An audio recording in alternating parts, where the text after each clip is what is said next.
Wanna move my feet, wanna drink my wine. Wanna move my feet, wanna drink my wine. Wanna move my feet, wanna drink my wine. Wanna move my feet, wanna drink my wine. Hi guys, I am coming to you from Spain today. We are here to talk with my friend Sol, who has the amazing brand SOLEIL, which you may have seen on my Instagram. She makes these amazing customized bags with your initials, and it's so cute. I have a couple myself, and that's actually how we met. Anyway, today I'm starting a new series which is gonna be like interview based with cool people, sort of like entrepreneur minded, but I'm not set on only doing entrepreneurs. So today obviously we're doing it in English because Sol is from Spain and she doesn't speak any Danish. But if anyone who is watching from Denmark has any Danish requests for who they'd like to see in these series, feel free to drop them below in the comments so I can check it out.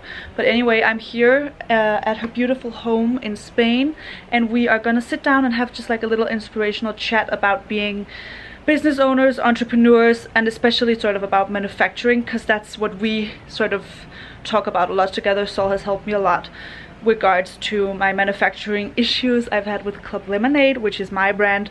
So we sort of yeah, I think we shared the same mindset on a lot of things, so I thought it would be really cool to have her as my first guest. And also she's just getting ready. This is her dog Pacho. Hi Pacho, he's just a baby. He's just a baby. Should we sit down? Yeah. I have no idea. I think it's good. And I think I also need glasses because I don't see anything. Okay. Yes. Is it filming? Yes, is it it's recording? filming now. Hi, Pacho. Okay, so I'm here with Sol. Hi. Say hi. So, yeah, can you maybe like tell us a little bit about how you started SOLEIL, maybe about yourself, like, yeah, just where it all started. So, hi guys. My name is Sol. I'm from Spain and I'm the founder of my fashion brand called SOLEIL. We make custom-made bags and accessories. And I actually studied fashion design in London, and I was always very interested in sustainability, and like I really wanted to make something in my own country. So after I graduated from uni, I went to Madrid. I worked 3 years for, actually 2 years and a half, for a very big Spanish fast fashion brand.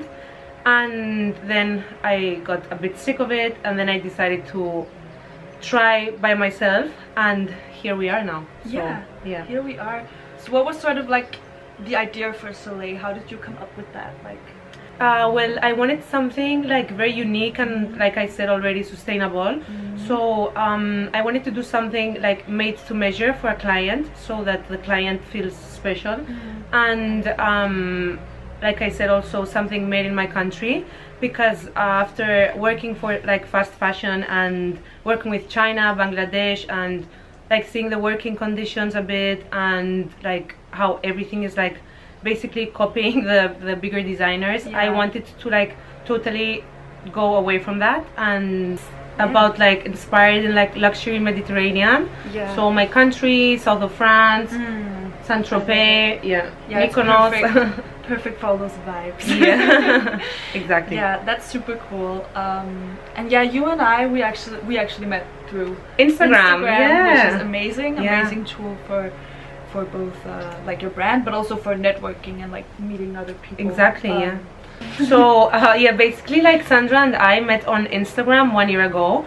So never be afraid to reach out to influencers or people you find inspiring, because that's actually how we connected. And then we started talking to each other after doing a collaboration, and then I was like, we actually have so much in common. Like, she's a very interesting girl. Yeah, no, I actually remember because I had posted something on my stories because I was super frustrated about my manufacturers. Yeah. And then you, like, because we like added each other but we hadn't talked much, but then you like gave me some advice, which I really appreciated. And then I think we just sort of started using each other for different types of advice. Using each other. And it's also like, that's what we were talking before, it's like a bit of like a give and take relationship.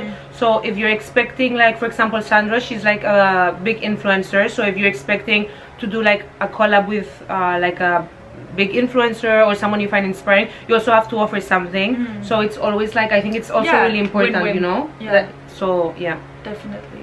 But I just think it's fun we met that way, and it's so weird because like if we didn't have Instagram, social media and stuff, we would never probably know each other existed. And now I'm like here hanging out at your house. Yeah, it's so true. And I'm so happy you're here. Yeah, I'm so glad. So anyway, should we maybe talk a bit about manufacturing? The struggles? Yeah, struggles. I'm actually, it's really funny because I'm having struggles as we speak. Yeah, she is. Yeah. But it's gonna be solved, it's fine. Yeah, it always is. I think that's something I've learned so far, is before in the beginning I would freak out a lot with every little thing, yeah, but now I know it's just normal. Yeah. I thought I would never get to that point. Yes. Everyone kept telling me, like you and my other friends I know that do this type of thing, they were like, you'll get used to it. You'll get used to it. Like at the beginning it's like you have like this like a minor problem and you think like your business is failing, like you have a problem with a client and it's like your world is ending, and after like 2.5 years I'm like, that's fine, like you know, like we can deal with it tomorrow. Exactly, exactly. Otherwise you go crazy. Yeah. So yeah, to talk about a bit manufacturing and so how you find one. Yeah, so basically I think that's how I found mine, at least going on Google, like doing a lot of research. First you have to be a bit clear on exactly where you want to manufacture, because obviously there's other places which can be cheaper, like offer you cheaper prices, but also that usually means that they have like higher quantities. Yeah. Like China, for example, which is like the biggest one. You have to get really clear on like if it's important for you, like what do you want, like the quality to be like, what budget you have, because that's also important, and like what kind of product. So you can source, like according to all those things, you can source like the perfect manufacturer for you. For me it was clear that I wanted to do something made in my country, so I just googled like many factories and then visit. Yeah. And also never be afraid to ask like other people, or obviously you cannot go to like another brand and DM them and be like, hey, who's your manufacturer? Because obviously it doesn't work like that. No. But like you can ask maybe friends who have like a business, or maybe friends who work like in fashion, something like that. For me it was also helpful, even though I don't actually know anyone who does lingerie, but still talking to you, even though you make bags and it's something different, it's like the same process. Dealing with a manufacturer, it's totally dealing with the same minimum quantities, like the amount they want you to order to be able to meet certain prices. Those types of things are basically the same. So therefore, even though you think, oh, I don't know anyone who's doing exactly what I'm doing, but if you know someone who has like a clothing brand, shoes, bags, furniture, like, whatever, really. So true. So it's also a bit hard, so you have to just look around a lot, you know, and just be ready to like spend a lot of time on internet asking and like going a lot. I traveled like to like certain areas in Spain where they have like industries which I would be interested in, and I just like went and saw the products that they offered, the prices, met the people, the managers of the factories, you know. People is very important. Yeah, it's very important. It's very important to have a very good relationship with your manufacturer, because you're gonna be stuck working with them. So yes, you are. Yeah, but also like saying it's normal to have these bumps in the road, and it's normal to be frustrated, and it's normal. It's just normal, because for me I was like, is it supposed to be this hard? But now the more I talk to people, it's like, it's just how the game is, so to say. There's always something like shipping, time, dates, expectations, everything, and realities. So trying to manage expectations beforehand is very important. I think you just like, also like we were speaking about, you just get used to it like with time. At the beginning it's harder, and I do. For me, what's going on with my brand right now, I would probably be like crying 4 months ago about it, but now I'm like, oh, we can sit down to the video and I'll just look at it tonight or tomorrow or whenever. Exactly. Exactly. So that's good. Now that you sort of have a product, or we've touched upon how you started manufacturing, what did you do to like market or sell your product? That's a question that I get asked a lot, actually, because I'm obviously not an influencer, so I started like from the bottom completely. And for me Instagram was a very important tool. It still is. It's like my main, you know, it's like my main source, for like my main traffic source. Now I'm just trying to bring my people from Instagram onto my website and my newsletter, which is what you should do. But for me it's like what works for me best is Instagram, collabs with big bloggers, and like I told you, like you don't have to like be like scared. Like many people ask me like, how did you do to collab with this big blogger which has so many followers, and like she's like very big in her country. So it's about reaching out basically. Like you just have to DM people, reach out. Obviously not everyone will reply to you. We also get like a lot of people DMing us about like collabs, and obviously we have to deny some because we cannot like collab with everyone basically. But it's just so Instagram, Facebook not so much because I feel it doesn't hit my target audience so much. But yeah, email marketing is very important. And what else? I mean, social media all around is just the easiest way when you're starting up because it's free, I guess. Like as opposed to spending like hundreds, thousands of euros and kroner on like a printed ad or a television ad. People like don't realize how hard it is. Underestimate, sorry, Spanish. So people underestimate how hard it is to have like a nice Instagram page, to have like nice collaborations with nice bloggers, and how much effort it takes, like getting the right picture, everything. It's like takes time. It takes a lot of time. And even now we're shooting under like perfect conditions, but still and you don't even always have that. So finishing off, do you have any like advice for someone sitting out there that might have an idea for a brand or a product they want to make? Like, what's your best advice? So my best advice, never give up. It's like I know it sounds like a bit cliche, but it's true because you're gonna encounter so many problems in your business. Like things are gonna go wrong. Things go wrong all the time. Obviously, like you cannot really see that on social media because brands only show the highlights.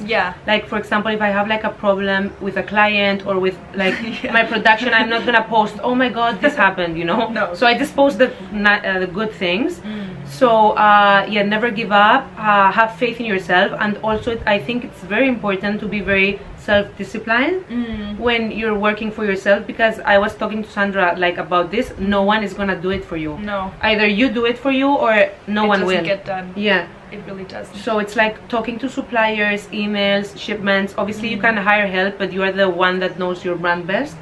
So I feel like it's very important to like get up in the morning and like plan a lot. For me it really helps to every morning like make my goals, plan my day, plan my hours, and like that it keeps me a bit motivated, you know, because otherwise you can just chill all day. Watch yourself. Exactly. Or so it's very important. I agree, and I think also it's important, like when you're just starting out, maybe to be like completely, if you have some core values, then like stick to them, and like you will find your market or your market or whatever. It is there. Like there is so many people on this world. Of course there's someone. I totally agree. So I guess that's it for our little chat. I think we touched upon lots of different things. I hope you guys liked it. I'm sorry, I'm new. I've never done this like YouTube thing. Really good. Alright guys, thanks for hanging out, and thanks Sol for joining me today. Thanks to you for having me. Yeah, of course. This is like the first test, so yeah, it's like a test for both of us, I guess, but I hope you guys like it anyway. And then I'm really excited to just be starting this sort of more business-like concept.